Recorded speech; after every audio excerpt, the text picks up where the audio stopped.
Dabo said that after the game, he asked you how you thought you did, and you said you thought it was probably your worst game. Yeah. Like, why were you so aware of that in the moment, and kind of what do you want to improve on, I guess? Yeah, I think that definitely in the first half just did some kind of immature things that I don't normally do, and haven't done it all this season. Just a couple times, just should have thrown the ball away, and on the grounding throw, just got to find a way to throw it near somebody. It's a tough spot in that position, and just kind of got to either just dirt ball it in front of Jake and at the kind of linebacker's feet. But yeah, just kind of got to eliminate some of the immature stuff that I haven't really been doing, and then, that's something that I feel like I can fix and we can eliminate and move on from. So yeah, something that I haven't been doing. So it's kind of it's not like it's a lingering thing. I think Dabo said that that's why he thinks you're great, because you have that self-awareness. How important is that self-awareness as a quarterback? Yeah, it's great. I think, especially in game, and I got to halftime and kind of realized some of that stuff too. So having that just awareness for me, and being able to see that, and also having an offense coordinator that, he's not just tearing me up and stuff. He's being real and say, hey, let's really focus on this and maybe try to eliminate that or whatever in a game. So, but just kind of to realize that for myself, and anytime that I get coached, or criticized by a coach, you just can't take it personally. You can't take stuff like that personally. You gotta take that and see it as a way that you want to get better. And I think that's kind of been my mindset the whole year. Is I look back at what I did last year, and I was told by the coaches and looking at myself, hey, I need to get better at these things, and I didn't get defensive about them and try to defend myself. I said, okay, sweet. What do I need to go get better? And I didn't take it personally, and I accepted that challenge, and I went and attacked the challenge. And I think that's what it takes to really get better, especially at the position of quarterback, is it's a developmental game. You're getting better every single week. I want to get better throughout the whole season, and get better throughout the off season. So being able to just see something that, the mistakes you've made and how you can get better out of them is definitely a good point of view. Yeah. So much is made of a quarterback and their growth of like, oh, your footwork has improved, or oh, you're able to see the field in all these ways. But how important has it been, that self-awareness, or that how quickly you are able to recall, oh, that was my mistake, or this is what I did? Like how much quicker are you recognizing that sort of thing, and how valuable is that? I would say I recognize it pretty quick, pretty much right off the play. When you make a mistake, and mistakes are going to happen. It's inevitable and part of the game. But being able to recognize that and fix it in moments is I think key, especially in game. Being able to recognize that and not be, like I said, not be defensive about it, not be, just selfish and prideful about it, and understand that, hey, I made a mistake, I recognize it, let's go get better from it. And like always just have an attitude of like, at the end of the day, I want to go be the best I can be on Saturday. So when I show up on Sunday and I didn't like the tape from the first half, instead of just trying to drill through it and, not really want to watch the bad plays, sat there and watched just went through all the, not great plays with Coach Sweeney on Monday. And because I want to get better. I want to see the things that he wants me to get better, because I trust in him and he's my coach. And if we want to, go to places that we want to be, I want to play the best I can be. So just being able to, recognize that and want to get better, I think that is something that I just always am wanting to do. I don't ever want to stay where I am, because if I'm staying where I am, I'm really just getting worse. So I always want to just try to get better. Hard to make those kinds of adjustments in a game, or is it a different kind of adjustment that has to happen than something like other adjustments you make? Yeah, I mean, there wasn't a ton of really in-game adjustments I had to make this last game at halftime. Just a couple stuff all over. We just had a couple drive killers, whether it's, just a couple different random things. Where we were putting, 15-play drives together and just had a couple drive killers with penalties and stuff like the one I had and a couple others. So, just kind of eliminating those. And but in game, obviously there's times, you kind of just get to sit and reevaluate first half and then kind of a fresh start second half. You really just got to, when you get to halftime, it's really just a time to really reset and flush whatever else is happening. Like, you hear all the time, hey, 0-0, let's go play. And we really had that mindset, especially this past game. Like, hey, we're about to go score first drive right here. It's going to be 0-0. Let's go play. Making in-game adjustments is definitely part of the game for sure. I think it was last week we talked about trying to embrace more positive plays on first and second down. How do you feel like this team did that in Blacksburg on Saturday? Yeah, I thought we did a lot better job of it, especially in the second half. We had some great third down conversions in the first half, and some really good third down conversions that, it's exciting to see. And but I thought we did a lot better job of, attacking the ball downfield and making some of those plays that we needed to make. And I thought we did a lot better job. Yeah. You talked after the game about you got Ryan Look to come running back 6 yards or whatever. Yeah. What was actually the play call there? Was he downfield because it was like a draw? Yeah, it was a QB draw. Yeah, it was a QB draw. So that's why you kind of saw me tuck and run it underneath. So I kind of have a three-way read on that. I got my right side read, and that's kind of initially. And they went to zone, so that took it away. And then from there it's really to run it. Versus they ran a perfect. They could not have. We were watching film on Monday and watched the game, and we're sitting there with Coach Riley, and they probably could not have drawn up a better defense against that play. Really. They were zoned to the field, quarters of the field. Went split double mug. 6 guys walked up, which is versus a 5-man draw. You're having to squeeze down, so everybody's having to squeeze down, which leads the outside guys. And then they brought cat pressure, which is our back is free releasing, so he's not in the protection. Back is free releasing, so he's leaving the corner cat. And then the free safety came down and played the flats, and then the field safety came over and clouded it. So it pretty much took away the boundary, zoned off the field, which is a man answer, and then they pre-played a 6-man box, all walked up, so our O-line had to squeeze and couldn't take the cat. They played it. They could not have been in a better call. I just kind of, felt zone to the right, felt him coming, and just tried to sneak underneath and, made a play at the end of the day. But that was it was a draw. So that's why Ryan was downfield, because he's thinking, I can get downfield because if I'm going to throw, it's going to get out of my hand pretty quick. So he has, he can do that. But then he turned around and saw me scrambling, so he ran back. It was awesome by him, and it was really cool.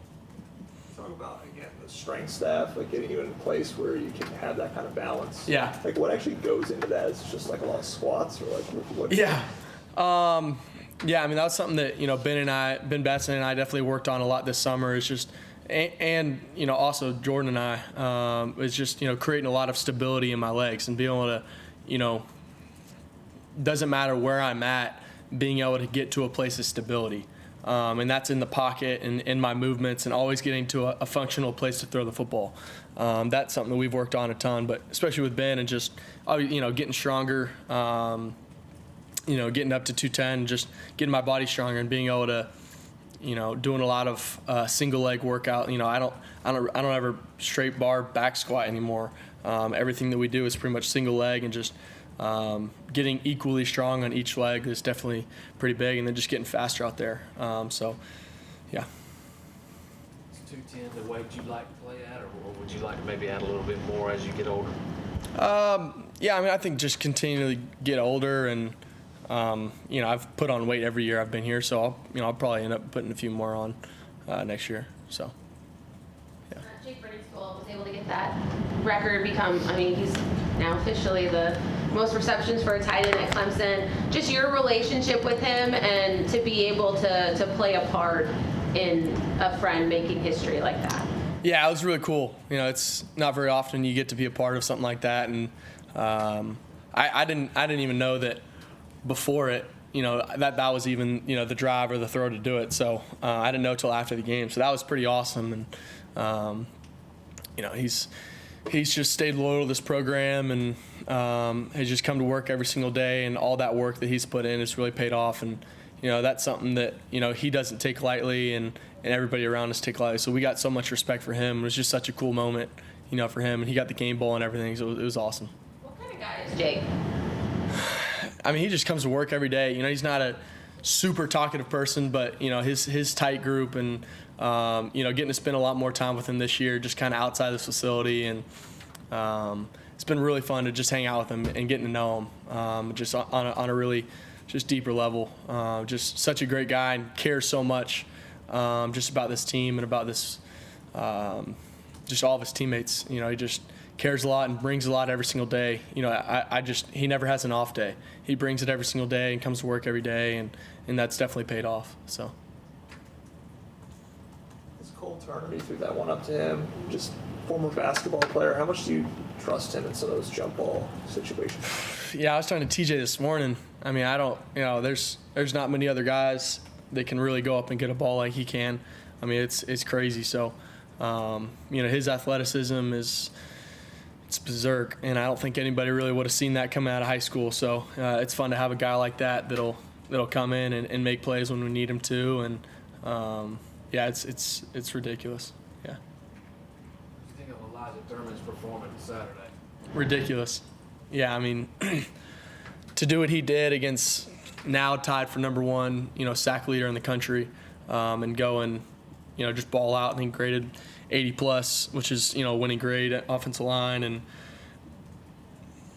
I mean, played almost every snap because, Tristan went down the first drive. So other than the first drive, almost every snap of the entire game. And just went and balled out, and just, Coach Luke has done a great job of just getting those guys ready. But, Tristan and Walker and Blake and Marcus, those guys just, they lead that whole group and push them to a very high level, because you never know when your time's going to come, and he was ready for it. And Coach Sweeney always talks about, it's better to be ready for your opportunity than not be ready for your opportunity, and because you never know what's going to come. You never do. One tweaked ankle or whatever, and you're right in there. So he was ready, and he went and balled out, and just, it's really fun. We all saw it coming. It was just waiting for his time. So. Dabo was asked about. Oh, sorry. Dabo was asked about Phil yesterday and how many snaps he's getting and how much of a workhorse he is for you guys. Just his impact out there and what it's like when he's in the game and they're beside you. Yeah. He's like a thoroughbred. So that's what Coach Sweeney's been saying all year. Just he's great at every pull, and he's been killing it. He's been killing. I mean, I don't even have any words for him. I mean, you turn on the tape and you have one conversation with him, and that's all you need. So just a guy that,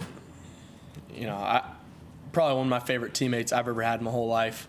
And that's outside of even playing football, just as a person. So just, love that dude, and the guy he is, he's going to have an incredible, NFL career. And that's because of the person he is, the incredible player that he is, and just the worker bee he is. I mean, he is the definition of coming to work every single day and giving it his all. Like, he's in the weight room with one other person every day after practice, getting extra weights in. When everybody's in the showers and changing and getting out of here, he's still in the weight room. He's still in the film room getting extra reps. When nobody's telling him to do that, nobody older than him is telling him to do these things. He's doing it all on his own because he wants to. And he's leading those other guys. Keith, Jay, Jarvis.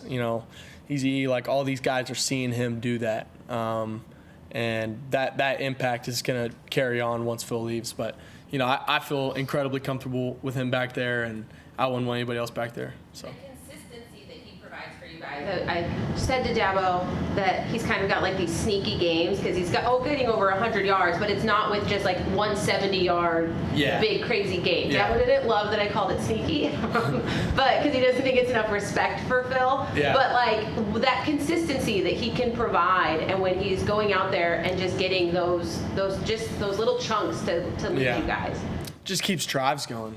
It starts drives. It keeps drives going. You got a 2nd and 10, and he breaks one for 25. It's just stuff like that just, gets you into plus territory. Just stuff like that. That's what makes these long drives but also explosive plays happen.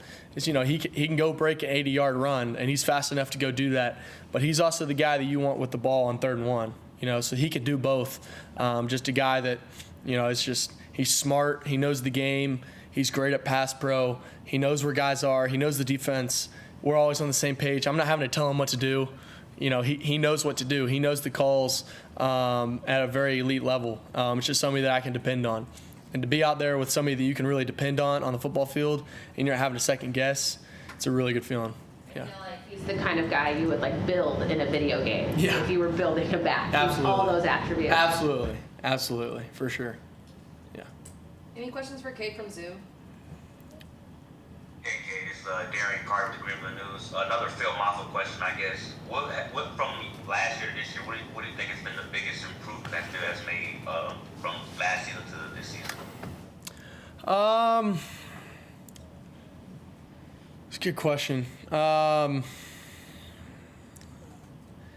I can't really think of like one specific thing that's just, you know, it's not like he's just jumped out and gotten a whole lot better at it. You know, I think just being in the game more and more, you know, it's a developmental game.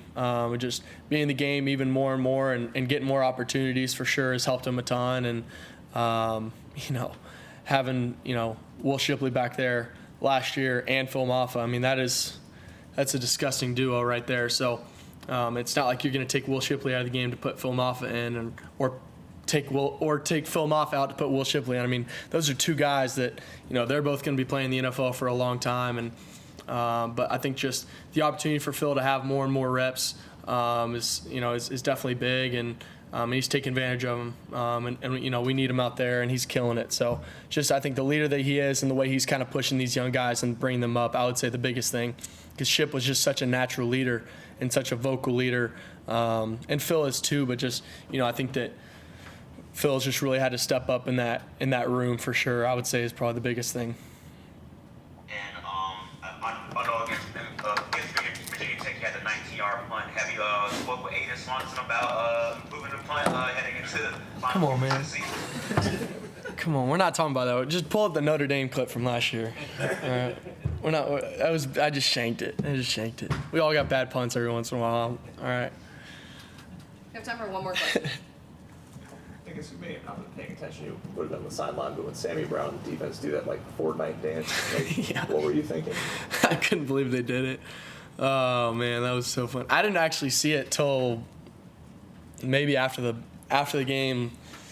Like somebody showed me it or something on Instagram or something that Comes Football posted, or and then we saw it again in the Monday meeting on the hit tape. So that was so funny. You know, I was talking to Wade, and Wade was just saying, like, you know, we were in Sweeney Council meeting, and Wade's just saying how much, you know, you play the game and it's just fun. You know, that's what's so fun about it, is you get to still go be a little kid out there, and they definitely took that pretty seriously. So it was pretty funny to see. I couldn't believe they did it.